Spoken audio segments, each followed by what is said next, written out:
सब मानते हैं दैट सात्विक आहार का मतलब वो जिसमें अनियन गार्लिक नहीं। एक्चुअली ये एक गलत फ्लॉड डेफिनेशन है। सात्विक वर्ड आता है भगवत गीता से, उसमें बताया गया है कि सात्विक फूड 4 सिद्धांत होते हैं। ये बात सच है कि पुराने जमानों में ऐसे लोग हुए करते थे, एनिमल्स पे रिलाई करते थे सर्वाइवल के लिए, but we are not in survival mode, so we can't continue doing something when the situation is not the same. Plant based diet का कोई एविडेंस है हमारे इंडियन कल्चर में? किसी जानवर को तकलीफ नहीं पहुंचा रहे, किसी जानवर को आप दर्द नहीं दे रहे, किसी को आप काट नहीं रहे, तो आप एक अहिंसा के रास्ते पे चल रहे हो। बचपन से हमें सिखाया जाता है दूसरों को दर्द मत पहुंचाओ, लेकिन अगर हम जो चीज़ अपने प्लेट पे डाल रहे हैं न जाने किसी को दर्द पहुंचा के खा रहे हैं, तो फिर तो हम अपने इंडियन वैल्यूज़ की रिस्पेक्ट नहीं कर रहे। तो अगर हमारी हिस्ट्री में और रिलीजन में और कल्चर में दूध का इस्तेमाल किया जाता था, सदियों से इस्तेमाल किया जाता था, आप सात्विक मूवमेंट के थ्रू लोगों को क्यों बोल रहे हो कि आप दूध का भी इस्तेमाल मत कीजिए? जो दूध का वर्णन उस समय किया गया है और आज जो हमें दूध मिल रहा है वो चीज़ एकदम अलग है। जो उस समय हमें दूध मिलता था ऐसी गाय से मिलता था जिसको हम बहुत प्यार के साथ एक सेवा भाव के साथ पालते थे। एंशिएंट टेक्स्ट्स लिखे गए थे उस जमाने के हिसाब से लिखे गए थे जब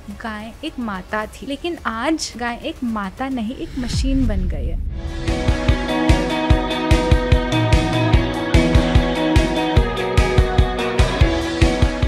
आज हमारे साथ सुबह हर्षवर्धन सराफ है, जो सात्विक मूवमेंट के विजनरीज है, जिन्होंने उनके अनुभव और कार्यों से कई लोगों की ज़िंदगी बदली है। उनका काम प्राचीन ज्ञान से प्रभावित और दूसरों की मदद करने के गहरे जुनून से प्रेरित है। Welcome to sustainability with Shreya, और आज यहाँ मौजूद होने के लिए आप दोनों का तहे दिल से शुक्रिया। जब भी हम शाकाहार डाइट के बारे में बात करते हैं, आप बोलते हो कि एनिमल्स नहीं खाना चाहिए या पशुओं को नहीं खाना चाहिए, बट पेड़ों और पौधों में भी फीलिंग्स होती है, वो भी लिविंग बींग्स है। तो आप how do you tackle that कि प्लांट्स हैव फीलिंग्स टू? तो आप इसका जवाब आप कैसे देते हो? तो अगर हम साइंस के तौर से देखें तो एक्चुअली अगर किसी भी लिविंग बीइंग को फीलिंग्स एक्सपीरियंस करना है तो उसको मेनली 3 चीज़ें चाहिए होती है। पहली चीज़ होती है ब्रेन, एक ब्रेन चाहिए होता है। दूसरा होता है एक सेंट्रल नर्वस सिस्टम, और तीसरा होता है पेन रिसेप्टर्स। जैसे हम जब पेन एक्सपीरियंस करते हैं, हम कैसे करते हैं? हम कुछ देखते हैं तब हमें पेन एक्सपीरियंस होता है, हम कुछ सुनते हैं तो हमें ईयर्स चाहिए होते हैं पेन को एक्सपीरियंस करने के लिए, हमें सेंस ऑफ टच चाहिए होता है, हमें सेंस ऑफ स्मेल चाहिए होता है, ये रिसेप्टर्स चाहिए होते हैं पेन को एक्सपीरियंस करने के लिए। तो जब किसी प्राणी के पास एक ब्रेन होता है, एक नर्वस सिस्टम होता है और ये पेन रिसेप्टर्स होते हैं, तो वो पेन एक्सपीरियंस कर पाते हैं। अगर हम एक प्लांट को देखें तो एक प्लांट के पास, एक वेजिटेबल के पास ना तो ब्रेन होता, ना तो नर्वस सिस्टम होता, और ना ही नाक होती, कान होते, आईज होती। तो साइंटिफिकली एक प्लांट इवन दो लिविंग है, उसके पास पेन को एक्सपीरियंस करने की कैपेसिटी नहीं है। सो साइंटिफिकली अगर हम देखें, प्लांट्स एक्चुअली पेन एक्सपीरियंस नहीं कर सकते।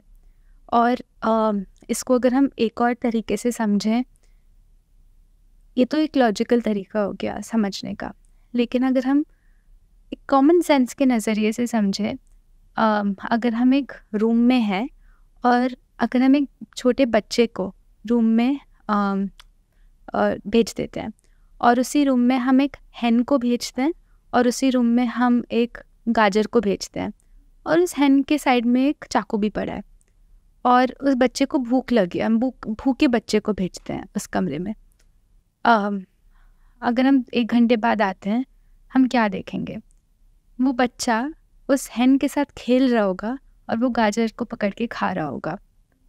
अगर कोई ऐसा बच्चा होगा जो चाकू से hen को पकड़ के मार दिया होगा, तो हम उसको एक वियर्ड बच्चा समझेंगे, राइट?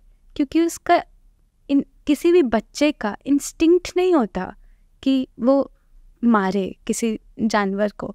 इंस्टिंक्ट उसका होता है दैट वो प्लांट्स को खाए और जानवर को प्यार दे। तो अगर हम इंस्टिंक्ट को भी अपने इंस्टिंक्ट्स को देखें तो हमारा इंस्टिंक्ट भी बताता है दैट जानवरों को पेन महसूस होता है, इसलिए हम उनको मार नहीं पाते, एक बच्चा मार नहीं पाएगा। और प्लांट्स को हम इंस्टिंक्टफुली बहुत आराम से खा पाते हैं। एक टमाटर अगर उग रहा है, हम उसको आसानी से, हमारा इंस्टिंक्ट कहेगा उसको तोड़ के हम खाएं। लेकिन अगर एक बकरी है, वो घूम रही है फील्ड पे, हमारा इंस्टिंक्ट नहीं कहेगा कि अभी उसको चाकू ला के मार के खाएं, अनलेस हम एक सर्वाइवल मोड में जी रहे हैं और वो हमारे पास ओनली ऑप्शन है।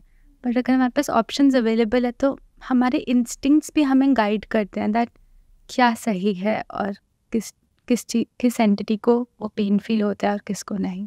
बट एवोल्यूशनरी लोग बोलते हैं कि हम सदियों से जानवरों को खाते आ रहे हैं, हंटर गैदरर के ज़माने से हम एनिमल्स को खाते हैं, तो वो हमारी हिस्ट्री है, वो हमारा कल्चर है। तो ट्रेडिशन और आप डाइट के बारे में क्या कहना चाहेंगे? एक बार आप अपने आप को उन लोगों के नज़रियों से दुनिया को देखिए। वो कौन से लोग थे जो एक हंटर गैदरर ज़माने में रहते थे, और वो कहाँ रहते थे? एक बार के लिए सोचते हैं हम साइबेरिया में हैं। जो लोग साइबेरिया के बारे में नहीं जानते, समझिए सब जगह सिर्फ बर्फ़ है, और आपके पास आपके जानवर हैं जो आप पालते हो बहुत सारे, और यदि आपको भूख लग रही है और आपको अपने आप को बचाने के लिए कुछ खाना है और वहाँ कुछ उग ही नहीं सकती क्योंकि माउंटेन है और एकदम बर्फ़ है, तो आपके पास ऑप्शन क्या रहेगा? जो आप जानवर हैं उनको अपना आप काट के अपना खाना बना के खाइए। सो जो हमारे हंटर गैदरर्स थे, अगर आप उनके पॉइंट ऑफ व्यू से इस चीज़ को देखोगे, उनका ऑप्शन ही ये था सर्वाइवल का, उनके अपने आप को बचाने का, जीने का। और शायद आज जो हम प्लांट बेस्ड लाइफस्टाइल को इतना प्रमोट करते हैं, अगर आप और मैं भी उस सिचुएशन में हो, शायद हमें भी वो करना पड़े। मालूम नहीं हम क्या करेंगे उस सिचुएशन में, बट अगर लाइफ और डेथ की सिचुएशन है, हम शायद वो भी करने तैयार होए। बट आज जो हम ज़िंदगी जी रहे हैं 2024 में, ये बहुत अलग है। हमें अपने आप को बचाने के लिए एनिमल्स को नहीं खाना, हम सिर्फ टेस्ट के लिए, सो कॉल्ड प्रोटीन के लिए, या अपने आप को अपना पेट भरने के लिए हम एनिमल्स को खाते हैं, जबकि हमारे पास बहुत सारे ऑप्शंस है प्लांट बेस्ड फूड का। तो ये बात सच है कि पुराने ज़मानों में ऐसे लोग हुए करते थे जिनको एनिमल्स पे सर्वाइव करने के लिए, एनिमल्स पे रिलाई करते थे सर्वाइवल के लिए। But we are not in survival mode, so we can't continue doing something when the situation is not the same. पूरा ज़माना बदल गया है, पर वो करते थे तो हम भी करना चाहेंगे, तो सही नहीं है ना। आई थिंक हम ये क्वेश्चन पूछ सकते हैं दैट ये क्वेश्चन ना पूछे हम दैट वो सरवाइव करने के लिए क्या करते थे, बट आज हम थ्राइव करने के लिए क्या कर सकते हैं। क्योंकि आज हम सर्वाइवल मोड में नहीं जी रहे, आज हम एक अबंडेंस ऑफ ऑप्शंस वाले वर्ल्ड में जी रहे हैं। आपने प्लांट बेस्ड शब्द का इस्तेमाल किया। प्लांट बेस्ड ये जो वर्ड है, या वीगनिज्म है, शाकाहार भी कहा जाता है, सात्विक डाइट है, ये प्लांट बेस्ड और वीगन का कोई इंडियन कॉन्टेक्स्ट में कोई रूट या कोई हिस्ट्री है? जो हम एंशिएंट विजडम के बारे में बात करते हैं, तो प्लांट बेस्ड डाइट का कोई एविडेंस है हमारे इंडियन कल्चर में? आई थिंक बहुत सारा एविडेंस है। अगर हम अपने इंडियन कल्चर की रूट्स को भी समझे, जो एक नॉट जस्ट फूड बट हमारे लाइफ में हमें सिखाया जाता है कि आप अपने लाइफ के थ्रू दूसरों को हिंसा मत पहुंचाइए, यानी कि आप अहिंसा के रास्ते पे चलिए। और अगर हम इस चीज़ को पूरी तरह से अपनाना चाहते हैं, और अगर हम प्लांट बेस्ड लाइफस्टाइल को देखें, वो उसी का एक मैनिफेस्टेशन है फूड के रूप में। कि अगर आप किसी जानवर को तकलीफ़ नहीं पहुंचा रहे, किसी जानवर को आप दर्द नहीं दे रहे, किसी को आप काट नहीं रहे, तो आप एक अहिंसा के रास्ते पे चल रहे हो।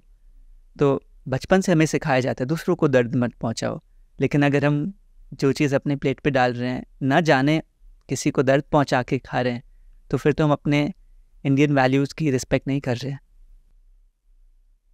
एक बहुत इंटरेस्टिंग वर्स है एक इंडियन स्क्रिप्चर में, उस स्क्रिप्चर का नाम है मनु संहिता। एंड एक बहुत इंटरेस्टिंग क्वेश्चन उसमें आंसर किया गया है। ये क्वेश्चन ये था, हम सोचते हैं दैट अरे हम चिकन खा रहे हैं, हम थोड़ा ना मार रहे हैं उस हैन को, कोई और मार रहा है, उसको उसका कर्मा भुगतना पड़ेगा, हमें थोड़ा ना कुछ होगा उससे, हम तो सिर्फ खा रहे हैं, उसने मारा है, कोई तो खाएगा ना, तो मैंने खा लिया, मुझे थोड़ा ना इससे कोई कर्मा मिलेगा। बट उस बहुत पुराने स्क्रिप्चर में बहुत क्लियरली एक्सप्लेन किया है दैट जब कोई किसी जानवर को मारता है, उसमें सिर्फ उसको उसका कर्मा नहीं एक्सपीरियंस करना पड़ता जो उसको स्लॉटर करता है, बट एक सीरीज ऑफ लोग होते हैं जिन्हें उसका कर्मा एक्सपीरियंस करना पड़ता है। सबसे पहला जन होता है जो उसको स्लॉटर करता है, जो उसको एक्चुअली मारता है उस एनिमल को। सेकंड, उस जन को जो उस डेड एनिमल को ट्रांसपोर्ट करता है एक जगह से दूसरी जगह को, उसको भी उसका कर्मा मिलता है। थर्ड जन होता है जो उसको एक्चुअली पकाता है, जो उसको कुक करता है उस डेड एनिमल को। फोर्थ होता है जो उसको सर्व करता है। फिफ्थ होता है जो उसको खाता है। इन पांचों को उसका जो नेगेटिव कर्मा होता है वो एक्सपीरियंस करना पड़ता है, वो फेस करना पड़ता है। हम इस कर्मा को देख नहीं सकते, ये टेंजिबल कोई चीज़ नहीं होती, इससे हम इसको इग्नोर कर देते हैं। लेकिन हर रिलीजन, चाहे वो बुद्धिज़्म हो, हिंदुइज़्म हो, जैनिज़्म हो, कोई भी क्रिश्चियनिटी हो, every religion talks about Karma, that कैसे जो हम दूसरे एक जन के साथ करते हैं अभी या बाद में वो सेम चीज़ हमारे ऊपर लागू होती है, हमारे पास वापस आती है। As you sow shall you reap, what goes around comes around. So जब हम एक जानवर को खा रहे हैं, हम एक तरह से उसका ज़िंदगी उस जानवर की ज़िंदगी ले रहे हैं, और हम इनडायरेक्टली या डायरेक्टली हम पेन कॉज कर रहे हैं। चाहे हम खुद मार रहे हो या कोई और हमारे लिए उसको मार रहा हो, हम उसको पेन कॉज कर रहे हैं। अब ऐसा पॉसिबल ही नहीं है as per this law of Karma कि वो पेन हम पे वापस ना आए। ये लॉ ऑफ कर्मा एक यूनिवर्सल लॉ है, चाहे इसमें कोई बिलीव करे या ना करे, चाहे आप इस लॉ को अप्रिशिएट करो या ना करो, ये लॉ है जो सब पे अप्लाई करता है। It's like traffic law. आप रोड पे अगर गाड़ी चला रहे हो, आपने एक्सीडेंट किया, आप ये नहीं बोल सकते मैं तो ट्रैफिक लॉज में विश्वास नहीं करता, मेरे पे ये लागू नहीं होगा। आप ये तो नहीं बोल सकते, वो लॉ सब पे लागू करता ही है। ऐसी लॉ ऑफ कर्मा है। सो अगर हम किसी और को हानि पहुंचा रहे हैं इनडायरेक्टली या डायरेक्टली, हमें वो हानि वापस आएगी ही आएगी। सो एक कोट था डॉक्टर विलियम सी रॉबर्ट्स का कोट, जो बहुत इंटरेस्टिंग कोट है, दैट हमें लगता है हम उस जानवर को खा रहे हैं, लेकिन एक्चुअली वो जानवर हमें खा रहा है। कैसे? जब हम उस जानवर को खाते हैं, हमारे अंदर उस जानवर की वजह से हमारा कोलेस्ट्रॉल बढ़ता है, उसमें बहुत सैचुरेटेड फैट होता है, हमारा कोलेस्ट्रॉल बढ़ता है, हमें हार्ट डिजीज़ होता है, हमें बीमारियां आने लगती है, हम डेथ के एक और कदम आगे बढ़ जाते हैं। तो एक्चुअली हमने सोचा हमने उसको खाया, जो कि खाया, लेकिन एक्चुअली हर जानवर जिसे हम खाते हैं वो हमारे शरीर के अंदर जाके अपना बदला लेता है। It's the act of karma. So whether we look at the Manu Samhita or the law of karma, eating animals is just not what our ancient texts have designed us to do. आपने religion की बात की और ancient text के बारे में आपने बात की अभी, बट महाभारता में, कुरान में, बाइबल में, ये सारे स्क्रिप्चर्स में दूध का वर्णन है। बट ये बुक में चैप्टर 6 में एक पूरा चैप्टर है दूध और डेयरी के बारे में, और आप ऑल्टरनेटिव्स रेकमेंड करते हैं। तो अगर हमारी हिस्ट्री में और रिलीजन में और कल्चर में दूध का इस्तेमाल किया जाता था और सदियों से इस्तेमाल किया जाता था, तो आप सात्विक मूवमेंट के थ्रू लोगों को क्यों बोल रहे हो कि आप दूध का भी इस्तेमाल मत कीजिए? क्योंकि जो दूध का वर्णन उस समय किया गया है और आज जो हमें दूध मिल रहा है वो दिखता सेम है, वो शायद टेस्ट भी सेम करता है, लेकिन वो चीज़ एकदम अलग है। जो उस समय हमें दूध मिलता था वो ऐसी गाय से मिलता था जिसको हम बहुत प्यार के साथ, एक सेवा भाव के साथ पालते थे, जिसे हम अपनी माँ समझ के प्यार देते थे, हम उनको वर्शिप करते थे, इसलिए उनको गौ माता बोला जाता था। हर जन के पास अपनी खुद की गायें होती थी, और गाय जब बछड़ा देती थी सबसे पहला हक उस दूध पे उस बछड़े का होता था, और उसको कोई इंजेक्शंस नहीं लगाए जाते थे। सोच भी नहीं सकते थे कि हम उसको इंजेक्शन लगाएंगे, उसमें ग्रोथ हार्मोन्स डालेंगे, उसको हम बांध के रखेंगे एक जगह, उसको कभी हिलने नहीं देंगे, ये सब तो हम सोच भी नहीं सकते थे उस समय। तो जब ये एंशिएंट टेक्स्ट्स लिखे गए थे, ये उस ज़माने के हिसाब से लिखे गए थे जब गाय एक माता थी। लेकिन आज अगर हम डेयरी इंडस्ट्री में थोड़ा भी झांक के देखें, गाय एक माता नहीं, एक मशीन बन गई है, जिसको हम सिर्फ एक मशीन के तौर एक नज़रिए से देखते हैं। उनको हम प्यार तो बहुत दूर, हम उनको चलने की जगह भी नहीं देते। हम उनको एक रस्सी से बांध के रखते हैं, 3 फीट की रस्सी से उनकी पूरी ज़िंदगी वो बंध के रखती है। हम उनमें बहुत इंजेक्शन पंप करते हैं जिसमें आर्टिफिशियल हार्मोन्स होते हैं ताकि वो और दूध दे, ताकि और प्रॉफिट हो। हम उस गाय को अपने बच्चे से बहुत, जैसे वो बच्चा पैदा होता है अलग कर देते हैं, अलग बांध के रखते हैं। तो इन सब प्रैक्टिसेस की वजह से जो दूध जिसको हम अमृत मानते थे, नेक्टर मानते थे, उसमें उस माँ का प्यार होता था, आज उसमें उस माँ का प्यार नहीं, उसमें दर्द है उस माँ का, उसमें उस माँ का स्ट्रेस है। तो हम वो टेक्स्ट पढ़ के वही दूध पीना चाह रहे हैं, लेकिन आज हमें मिल तो कुछ एकदम उल्टा रहा है। तो हम उन दिनों की बातें आज भी नहीं अप्लाई कर सकते। हमें अपने एक्शंस को आज के कॉन्टेक्स्ट से जीना चाहिए, ना कि एक पुराने कॉन्टेक्स्ट से जो आज शायद एप्लीकेबल ना हो। आप क्या कहना चाहेंगे दूध और दुग्ध पदार्थों के बारे में? आई थिंक सुबह ने बहुत सुंदर तरीके से उसको पूरा कवर किया है कि जो आज की सच्चाई है दूध की, वो हमसे छुपाया जा रहा है, और हमें ऐसा ही, शायद हम ऐसा ही मानना चाहते हैं कि बहुत अच्छा होगा सब कुछ, और गाय की बहुत अच्छे से ख्याल रखी गई होगी, और बहुत प्यार से दूध निकाला गया होगा, और वो दूध एकदम फ्रेश हमारे घर आ रहा होगा। मगर ये सच्चाई असली सच्चाई से इतनी दूर है। शायद आपको पता है कि नहीं, जब दूध निकाली जाती है उसको पहले ड्राई किया जाता है, पाउडर बनाया जाता है उस दूध का, और वो कई दिन तक रखा जाता है। फिर जब वो हमें बेचा जाता है मार्केट में, उसमें फिर से पानी मिलाया जाता है, और वो फिर दूध बना के हमें बेचा जाता है। जो भी दूध आज के दिन मार्केट में मिल रहा है ऐसा ही होता है। ये नॉर्मल है इंडस्ट्री का। आपको लग रहा है वो आज सुबह फ्रेश निकाल के आपको कुछ ऐसा है, बट ये चीज़ हम नहीं जानते।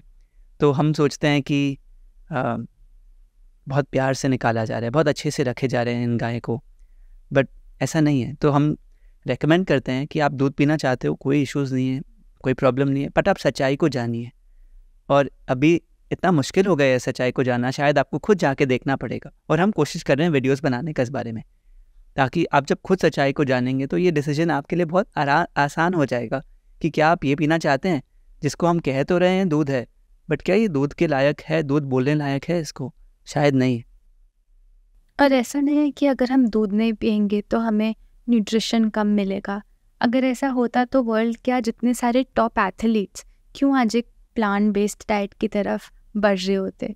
अगर हम देखें नोवाक जोकोविच, Louis Hamilton, Venus Williams, Patrik Baboumian, सारे टॉप एथलीट्स अपने अपने स्पोर्ट्स में। Louis Hamilton number 1 F1 race driver, Novak जोकोविच, माने आज के दिन उनसे ज़्यादा किसी ने चैंपियनशिप्स नहीं जीते हैं पूरे टेनिस के हिस्ट्री में। पेरिस ओलंपिक्स में भी बहुत सारे एथलीट्स भी बहुत सारे। तो हम लोग से कई ज़्यादा उनको स्ट्रेंथ की ज़रूरत है, और अगर वो स्ट्रॉन्ग हो सकते हैं तो हम कौन है जो बोल रहे हैं कि हमें दूध चाहिए स्ट्रॉन्ग होने के लिए। बट ये बात बहुत इंपॉर्टेंट है जो आपने बताया सुबह, कि अगर आप दूध पी रहे हैं आज या दूध के बने पदार्थ को खा रहे हैं, उनको छोड़ना भी सोल्यूशन नहीं है बिना रिप्लेस किए। अगर आप कम कर रहे हो दूध से बनी चीज़ें तो आपको उनके अलावा अच्छी चीज़ें ज़रूर ऐड करने पड़ेंगे, नहीं तो फिर आप न्यूट्रिशनली डेफिशिएंट हो सकते हो। जैसे कि नारियल का दूध या बादाम का दूध।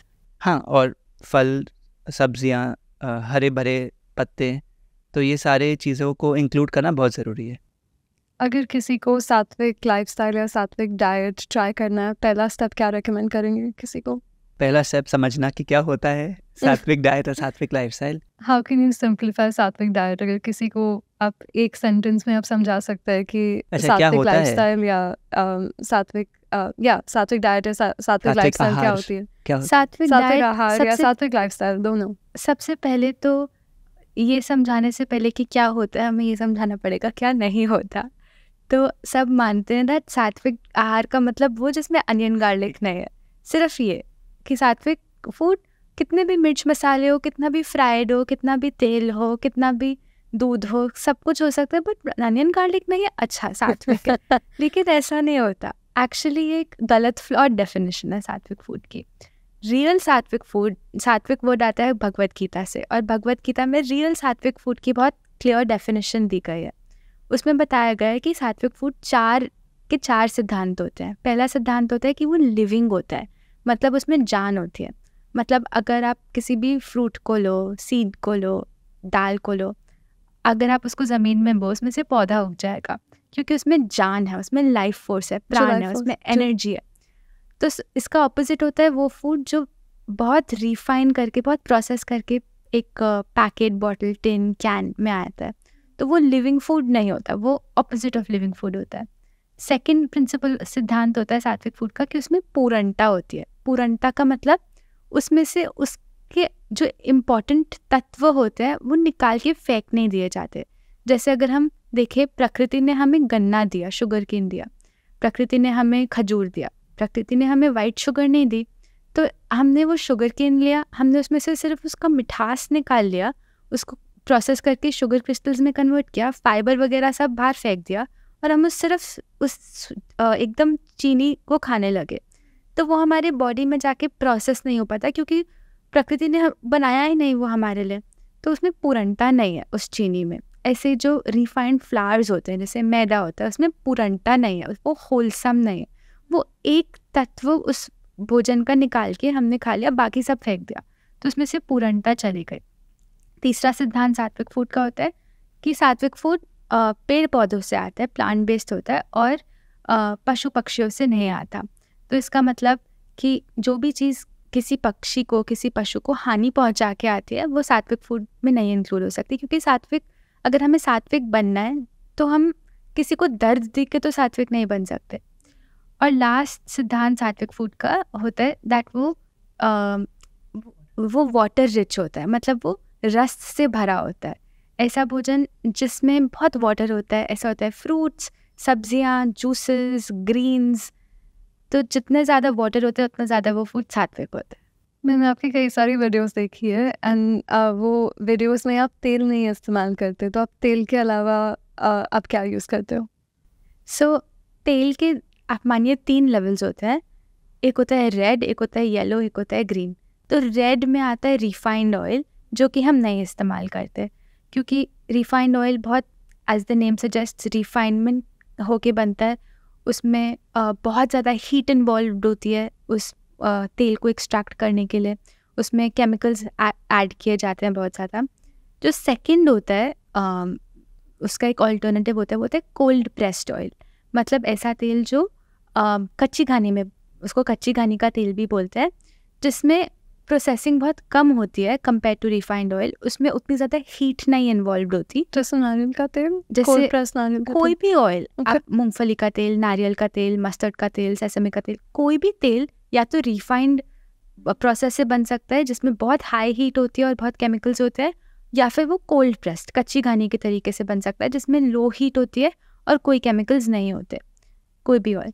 सो एक ऑल्टरनेटिव है कोल्ड प्रेस्ड ऑयल। और अगर किसी को फैट्स की ज़्यादा ज़रूरत है अपनी डाइट में, अगर कोई वेट गेन करना चाहता है, किसी की बहुत ड्राई स्किन है, अगर वो वाता बॉडी टाइप है, तो उनके लिए ये कोल्ड प्रेस्ड ऑयल बहुत अच्छी ऑप्शन है। लेकिन अगर कोई हील करना चाहते हैं तो हम रेकमेंड करते हैं उनको ऑयल्स की ज़रूरत ही नहीं है, क्योंकि जो होल फूड्स होते हैं, जैसे कि नारियल होता है, नट्स होते हैं, सीड्स होता है, उसमें खुद का बहुत ज़्यादा ऑयल होता है। तो अगर आप अपनी सब्ज़ी में बस नारियल को घिस के डाल दो लास्ट में, वो ऐसा नहीं उसमें हमने तेल नहीं डाला, ये बोलना गलत है कि हमने उस खाने में तेल नहीं डाला। हमने तेल को उसकी सबसे पूर्णता वाली फॉर्म में डाला, हमने होल फॉर्म में डाला है। इसलिए अगर आप हमारे घर आओगे, हम आपको ये सब्ज़ी खिलाएंगे तो आपको पता भी नहीं लगेगा कि उसमें तेल नहीं है, क्योंकि तेल है वो अपनी होल फॉर्म में है और स्वाद भी है। मेरा आखिरी सवाल, आपको जो भी बैकलैश मिलता है कि लोग बोलते हैं कि ये डाइट फुल नहीं है, कंप्लीट नहीं है, इसमें प्रोटीन नहीं है, कैल्शियम नहीं है, कभी कभी आप सुनते होंगे कि ये कल्ट है, एनी बैकलैश और criticism that you get, how do you deal with it? और ज़्यादातर क्या बैकलैश मिलता है सात्विक आहार को या सात्विक लाइफस्टाइल को? आपने तो सब बता ही दिया जो बैकलैश मिलता है। Cult, no protein, no calcium. तो आप ये मान के चलो कि जो हम सिखा रहे हैं ये हमारी नॉलेज नहीं है कि एक दिन हमें किसी ख्वाब में आया कि ऐसे कल से बताओ आप, और हम अपना कोई प्रचार कर रहे हैं। ये ऐसा नहीं है। ये हमारे गुरुओं ने हमें सिखाया है और उनके गुरुओं ने उन्हें सिखाया है। तो ये एक बहुत डीप रूटेड नॉलेज है जो हमें प्राप्त हुई है और हम इसको आगे बढ़ा रहे हैं, और हम भी इसमें एक मतलब वी आर जस्ट टेकिंग माध्यम है जो हम इस नॉलेज को आगे बढ़ा रहे हैं। तो हमें ये फीलिंग नहीं है कि अब जिसने भी कुछ इस नॉलेज के बारे में कुछ ऐसा बोला तो अब हम उसको उनसे लड़ेंगे।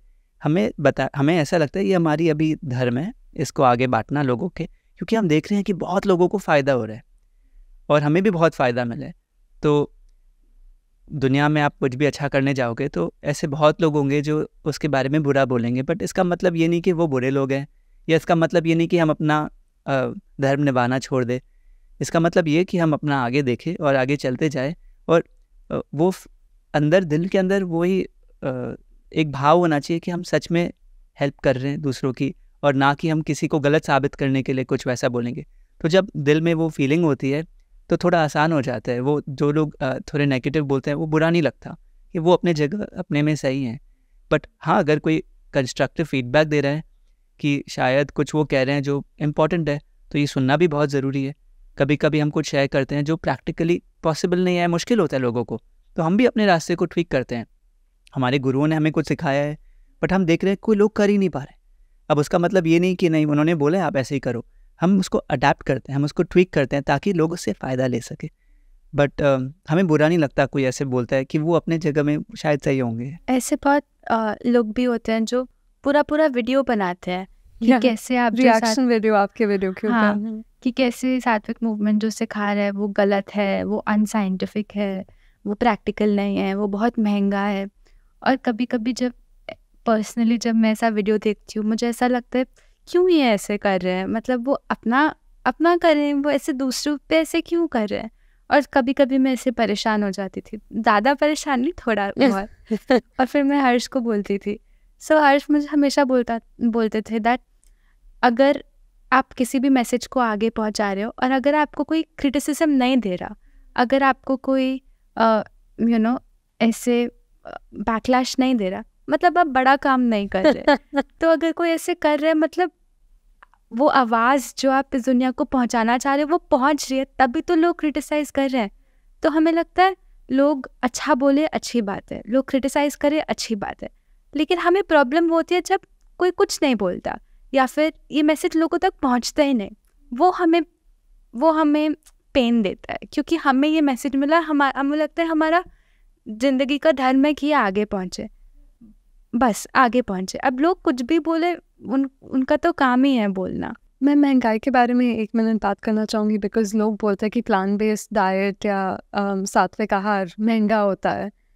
क्या असली में महंगा होता है? इज़ इट अफोर्डेबल कि मासेस अफोर्ड कर सके, या because lot of times plant based alternative जो होते हैं वो नॉर्मल डेयरी ऑल्टरनेटिव से थोड़े एक्सपेंसिव होते हैं।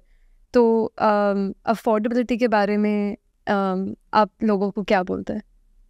आई थिंक अगर हम सिर्फ प्लांट बेस्ड की कॉन्टेक्स्ट में बात करें तो यूजुअली देखा जाए तो मीट महंगा होता है, और पनीर महंगी होती है, घी महंगी होती है, और अगर हम दाल चावल रोटी आलू ये सारी चीज़ें सस्ते होते हैं। तो अगर हम सिर्फ प्लांट बेस्ड को सामने रखें तो एक्चुअली देखा जाए प्लांट बेस्ड सस्ता होता है। हाँ, मगर अगर हम सात्विक आहार के बारे में बात करें जहाँ हम ज़्यादा फल और सब्जियों पे फोकस करते हैं, उस सिनारियो में देखा जाए तो शॉर्ट टर्म में जब हम अपने डाइट को बदलते हैं तो ऐसा हो सकता है कि हमें थोड़ा ज़्यादा खर्चा करना पड़े in the short term. But जैसा कि हमने कई वीडियोस में हमने शेयर भी किया है कि आप एक जगह तो खर्चे बढ़ा रहे हो, लेकिन बहुत सारी जगह जैसे कि चिप्स, बिस्किट्स, नमकीन, शायद से आपके दवाई, डॉक्टर विजिट्स, यहाँ पे खर्चे कम भी हो रहे हैं। तो जब आप पूरे चीज़ को एक साथ में देखते हो, शायद आपको शॉर्ट टर्म में ज़्यादा देना पड़े, बट लॉन्ग टर्म में आप पैसे बचा भी सकते हो। हेल्थ कॉस्ट सबसे बड़ा थिंक। हाँ, और आपका समय जो आप लाइंस में वेट करते हो, तो हमें नहीं लगता। हमने बताया दैट जब हम ये सात्विक लाइफस्टाइल नहीं जी रहे थे, हमें बहुत सारी बीमारियां थी, और हम मतलब मेरे घर पे जब बेल बजती थी, अगर 10 बार दिन में बेल बजती थी, उनमें से एक बार एक केमिस्ट शॉप वाला आता था कोई दवाइयाँ देने के लिए, और हमें उनको पैसे देने पड़ते थे। रोज़ का दवाई, कभी किसी चीज़ का दवाई, कभी हेडेक का दवाई, कभी एसिडिटी का दवाई, कभी स्किन प्रॉब्लम का, कुछ न कुछ दवाई तो आता ही रहता था घर में। लेकिन अब एक्चुअली हमारा जो खर्चा है दवाइयों पे, डॉक्टर विजिट्स पे, हॉस्पिटल विजिट्स पे, ज़ीरो है हमारी लाइफ में। और अभी नहीं, पिछले 7-8 साल से हम दोनों के साथ, और जो भी इस सात्विक जीवन शैली को अपनाते हैं अपनी लाइफ में, उनको ये सब खर्चे करने ही नहीं पड़ते। तो एज हर्ष ने बोला, वो एक जगह खर्चे बढ़ा रहे हैं अपने फल पे, सब्जियों पे, बट इतनी सारी जगह खर्चे घट भी तो रहे, वो नहीं देखते। वो सिर्फ ये देखते हैं कि अरे इतना महंगाई है इस लाइफस्टाइल में, बट इतने खर्चे भी तो आपको नहीं करने पड़ेंगे इसके बाद। आपके लिए सस्टेनेबिलिटी का मतलब क्या है? मेरे लिए बहुत सिंपल डेफिनेशन है कि आज हम इस दुनिया को, इस धरती को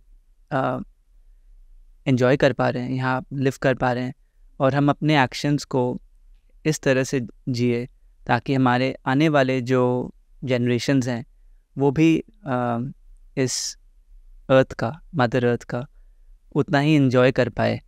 और हम मदर अर्थ को, जब हम जो बॉर्न हुए थे, जन्म लिए थे, जिस तरह हमें मिला था, हम मरते समय भी उसी तरह छोड़ के जा सके और अपने तरफ से कंट्रीब्यूट करे, कुछ लेना, तो मुझे लगेगा कि मैंने अपने लाइफ को सस्टेनेबली जिया है। मुझे ऐसा लगता है that जब सस्टेनेबिलिटी का मतलब हम एक तरह से नेचर को, इस अर्थ को सस्टेनेबली यूज़ कर रहे हैं, लेकिन हम रियल सस्टेनेबिलिटी तब तक नहीं प्रैक्टिस कर सकते जब तक हम रिकॉग्नाइज नहीं करते दैट हम ये किसके लिए कर रहे हैं। जब तक हम उस प्रकृति के साथ अपना एक रिश्ता नहीं बनाते, तब तक ये सब चीज़ें बहुत हम फैशन के लिए करेंगे, हम ऊपर से करेंगे, हम दिखावे के लिए करेंगे। सब लोग स्टील के स्ट्रॉ यूज़ कर रहे हैं, आज चलो हम भी स्टील के स्ट्रॉ यूज़ करते हैं, इसलिए हम करेंगे। लेकिन जब तक हमारा रिश्ता नहीं बैठता प्रकृति के साथ, हम डीपली उन चीज़ों को नहीं फील करेंगे। तो ये जो पूरा लाइफस्टाइल है, इसने जो हमें, मुझे लगता है मुझे सबसे बड़ी चीज़ दी कि मुझे एक ऐसी माँ के बारे में बताया, सिखाया, जिनसे मेरा पहले कोई नाता ही नहीं था। और ये माँ थी माँ प्रकृति। मुझे पता ही नहीं था कि कोई है भी माँ प्रकृति, सिर्फ हमारी जो बायोलॉजिकल मदर है उनके बारे में पता था। बट एक और माँ है जिसने जो हमें हर फल, हर सब्जी उगा के देती है, जो 5 तत्वों को, पृथ्वी, जल, अग्नि, वायु, आकाश को हर फल में, हर सब्जी में, हर बीज में इतने अच्छे से इन्फ्यूज़ करके हमको फार्म्स में देती है। जब हम इस माँ को देखने लगते हैं, इस माँ प्रकृति को देखने लगते हैं, समझने लगते हैं, हम इतना उनकी तरफ ऐसे लगता है, oh my god, this is a real mother, like you know, this is real mother nature. And हम उनको इतने सारे एक्शंस में देखने लगते हैं। फिर ऐसा लगता है जब रिलेशनशिप आ गया उनके साथ, तो हम उनको हानि कैसे पहुंचा सकते हैं? हम ऐसा कोई भी एक्शन कैसे कर सकते हैं जो उनको डिस्ट्रॉय करेगा? हम ऐसे एक्शंस तभी लेंगे जब हमारा रिलेशनशिप ही नहीं है उनके साथ। सो आई थिंक मेरे लिए हर एक्शन को इस अवेयरनेस से जीना कि वो मेरी एक माँ है और मैं इस ज़िंदगी में मुझे कंट्रीब्यूट करना है, मुझे उनको देना है, उनसे लेना नहीं। यही सस्टेनेबिलिटी है। ब्यूटीफुली बहुत सुंदर तरीके से आपने बोला जी। Thank you so much for being here today, and thank you so much for doing this with me. Thank you so much for having us.